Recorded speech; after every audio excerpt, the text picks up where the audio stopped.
નમસ્કાર મિત્રો, ફરી એકવાર હાર્દિક સ્વાગત છે મિત્રો તમારું આ અમારા આજના નવા વિડીયોમાં।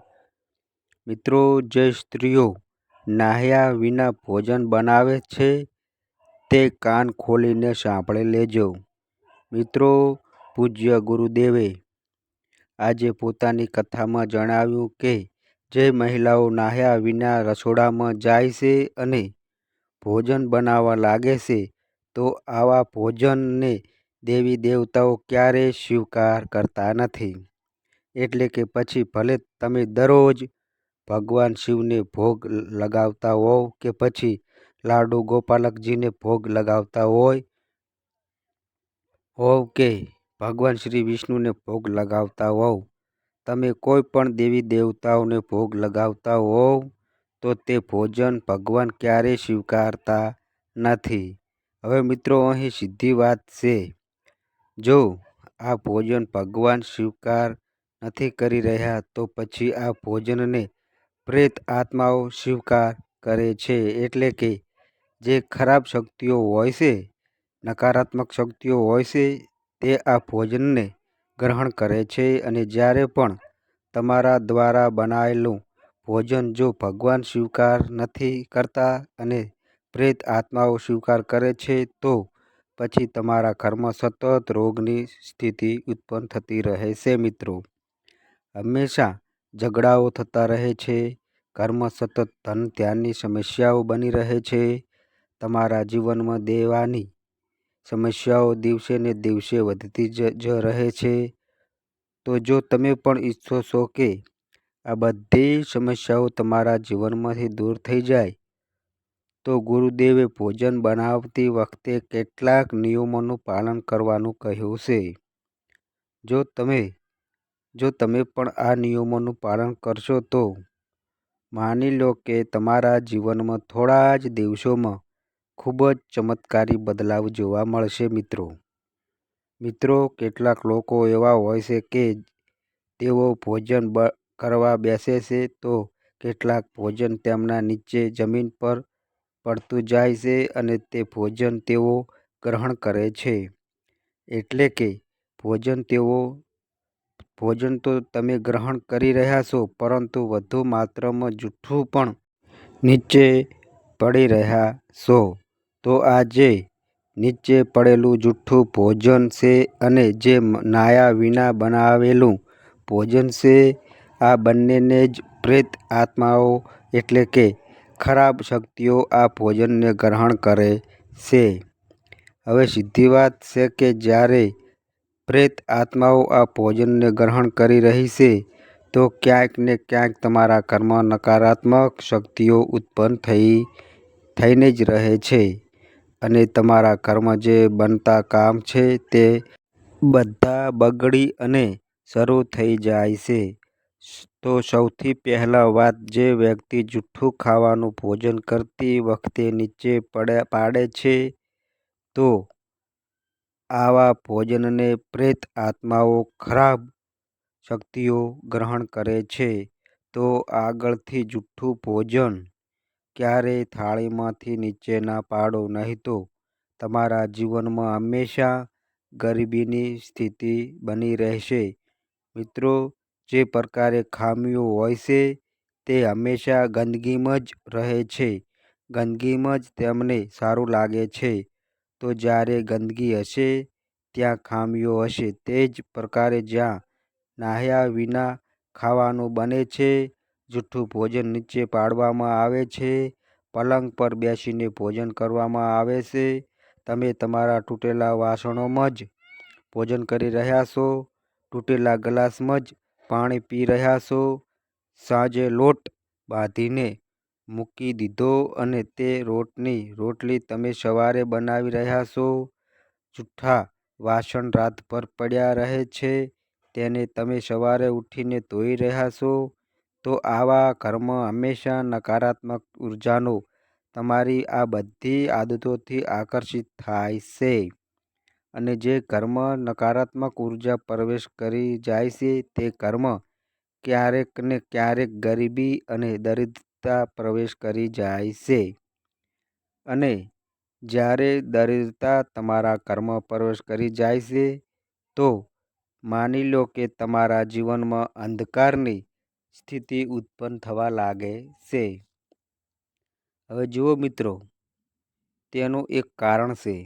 તમારા બનેલા કામ બગડવા લાગે છે. તમારા ઘરમાં ધન આવી તો રહ્યું છે, પરંતુ ટકી જ નથી રહ્યું. તો તેનું એક જ કારણ છે નકારાત્મક ઉર્જાઓને કારણે તમારી બુદ્ધિનો ભ્રષ્ટ થવો. એટલા જ માટે કહેવાય છે કે વિનાશક કાલે વિપરીત બુદ્ધિ, એટલે કે વિનાશનો સમય બુદ્ધિ વિપરીત થવા પર જ આવે છે. જો રાવણે માત્ર એક જ ભૂલ કરી હતી, અને તે ભૂલ હતી કે તે માતા સીતાને સ્થળથી ચોરીને લઈ ગયો હતો, અને તેની માત્ર આ એક ભૂલ જ તેની લંકાનો સર્વનાશ કરી દીધો હતો, અને સ્વયં રાવણનો પણ સર્વનાશ કરી દીધો હતો. એટલા માટે ગુરુજીએ જણાવ્યું છે કે જેવી તમારા ઘરમાં શુદ્ધિ રહેશે, તેવી જ તમારી બુદ્ધિ રહેશે. જેવું રહેશે તમારું અન્ન, એટલે કે તમે ભોજન ગ્રહણ કરશો, તેવું જ તમારું મન, તમારી બુદ્ધિ રહેશે. અને જેવું પીશો તમે પાણી, તેવી રહેશે તમારી મનની વાણી. એટલા માટે મિત્રો, હંમેશા રસોડામાં સ્નાન કરીને જ, નાહીને જ તમારે રસોડામાં પ્રવેશ કરવો જોઈએ. કારણ કે જે પ્રકારે મંદિરમાં આપણે નાહીને પ્રવેશ કરીએ છીએ, તે જ પ્રકારે આપણું રસોડું પણ એક પ્રકારે મંદિર જ છે મિત્રો. અને મંદિરમાં જ્યારે નાહ્યા વિના તમે પ્રવેશ કરશો, તો તેનું પરિણામ પછી તમારે ભોગવવું જ પડશે હો વાલા. હવે મિત્રો, ઘણી બધી માતાઓ બહેનો આ પણ સવાલ આવે છે કે અમારા બાળકો જલ્દી સ્કૂલે જાય છે, આ જ કારણે અમે જલ્દી નાહી શકતા નથી. તો અમે સ્વયં વિચારો કે તમારા બાળકો જ્યારે તમારા વહેલા નાહીને સ્કૂલે જવા માટે તૈયાર થઈ જાય છે, તો તમારું પણ કર્તવ્ય બને છે કે તમે તેમના પહેલાં ઉઠીને સૌથી પહેલાં સ્નાન કરો, અને પછી ભોજન બનાવવાનું કાર્ય કરો. ક્યારેક જો તમે નાહ્યા વિના ભોજન બનાવો છો, તો તે ભોજન અશુદ્ધ રહેશે, અને આ અશુદ્ધ ભોજનને જ્યારે તમારું બાળક સ્કૂલમાં જઈને ગ્રહણ કરે છે, તો તેને શુદ્ધિત્વ પ્રાપ્ત નહીં થાય. તો એટલા માટે તમારે દરરોજ સવારે નાહીને જ ભોજન બનાવવું જોઈએ. મિત્રો, ગાય માતાને રોટલી આપવાના નિયમો વિશે પણ આપણે જાણીએ. આની સાથે જ હવે મિત્રો જાણીએ કે આખરે ગાય માતાને રોટલી આપવાના નિયમો શું છે. ઘણી બધી માતાઓ બહેનો ગાય માતાને પણ દરરોજ રોટલી ખવડાવે છે, પરંતુ તેઓ અહીંયા ખૂબ મોટી ભૂલ કરી બેસે છે, જેના કારણે તેમને પાપનો ભાગીદાર બનવું પડે છે. કારણ કે ગાય માતાની અંદર 33 કરોડ દેવી દેવતાઓ નિવાસ કરે છે, અને જ્યારે તમે ગાય માતાને અશુદ્ધતા સાથે આ રોટલી આપો છો, તો ક્યારેક ને ક્યારેક તમે પણ ખૂબ મોટી ભૂલ કરી બેસો છો, જેના કારણે તમને ગાય માતાને રોટલી ખવડાવવાનું ફળ નથી મળી શકતું. તો ક્યાંક એવા નિયમો છે જેમનું તમારે ગાય માતાને રોટલી ખવડાવતી વખતે પાલન કરવાનું છે. ચાલો જાણીએ મિત્રો. ગાયને માતાનો દરજ્જો આપવામાં આવ્યો છે. આવા સમયે તમે બધાએ જોયું હશે કે લોકો સવારે રોટલી ખવડાવે છે, પરંતુ તમે ક્યારેક વિચાર્યું છે કે આખરે રોટલી ખવડાવનાર પર શું પ્રભાવ પડે છે? મિત્રો, તમે બધા જાણો છો કે ગાય માતામાં 33 કોટી દેવી દેવતાઓનો વાસ હોય છે, અને પૂજ્ય ગુરુદેવે જણાવ્યું છે કે આ રુદ્ર દેવોની માતા છે, વાસુદેવોની કન્યા છે, આદિત્ય દેવોની બહેન છે, અને આની સાથે અમૃતનું કેન્દ્ર છે. એટલા માટે ગાય માતાને રોટલી ખવડાવવાના ઘણા પ્રકારના લાભો જણાવવામાં આવ્યા છે. તો ચાલો મિત્રો જાણીએ કે ગાય માતાને રોટલી ખવડાવવાના શું લાભો છે. માનવામાં આવે છે કે જે લોકો ગાય માતાને રોટલી ખવડાવે છે તેમને પેઢી દર પેઢી ઉન્નતિ મળતી જાય છે. દરેકે તમારા બધા કાર્યો સફળ થાય છે, જેનો અર્થ છે કે તેઓ બધા પ્રકારના સુખ અને સુવિધાઓ પ્રાપ્ત કરી લે છે અને તેમના બાળકો ખૂબ જ શ્રેષ્ઠ જીવન જીવે છે. એટલા માટે જો તમે પણ ઉન્નતિ કરવા ઈચ્છો છો અને તમારી ઉન્નતિ નથી થઈ રહી, તો તમારે દરરોજ પવિત્રતા સાથે, શુદ્ધતા સાથે ગાય માતાને રોટલી અવશ્ય ખવડાવવી જોઈએ. આની સાથે જ ગુરુદેવે જણાવ્યું છે કે ગાય માતાને ગોળ સાથે રોટલી ખવડાવવી ખૂબ જ લાભદાયક હોય છે. જો તમે પણ ગાય માતાને ગોળ સાથે રોટલી ખવડાવો છો, તો તમારા જે પણ કાર્યો અસફળ થઈ રહ્યા હતા, તે બધા કાર્યોમાં તમને નિશ્ચિત રૂપે સફળતાની પ્રાપ્તિ થાય છે. આ ઉપરાંત ગાય માતાને ગોળ સાથે રોટલી ખવડાવવાનો એક મોટો ફાયદો એ પણ છે કે તેનાથી તમારા બગડેલા કામ બનવા લાગે છે. એટલે કે તમારે કોઈ કાર્યને શરૂ કરવા માટે ઘણી મહેનત કરી, ઘણા પ્રયાસો કર્યા, પરંતુ તમારું તે કાર્ય વારંવાર રોકાઈને કોઈ બાબતને કારણે, કોઈને કોઈ અડચણને કારણે અટકી જાય છે. આવી સ્થિતિમાં ગુરુદેવે જણાવ્યું છે કે દરરોજ તમારે ગોળ સાથે ગાય માતાને રોટલી અવશ્ય ખવડાવવી જોઈએ. તેનાથી તમારા જે પણ બગડેલા કાર્યો છે તે નિશ્ચિતપણે બનવા લાગશે. તો જે પણ વ્યક્તિ ગાય માતાને ગોળ સાથે રોટલી ખવડાવે છે, તેને પોતાના દરેક ક્ષેત્રમાં સફળતાની પ્રાપ્તિ થાય છે, ઉન્નતિની પ્રાપ્તિ થાય છે.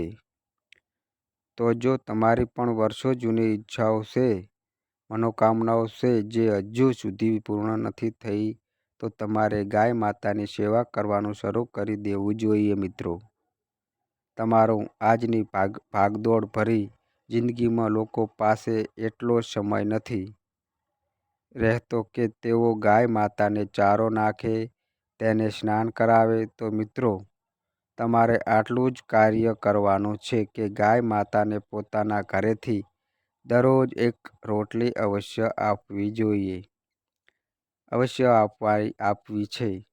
તેનાથી પણ તમને 1000 ગણું ફળ પ્રાપ્ત થાય છે. જો તમે ક્યારેક પણ પોતાની કુંડળી દેખાડી છે અને પંડિતજીએ જણાવ્યું છે કે જો તમારા ગ્રહોની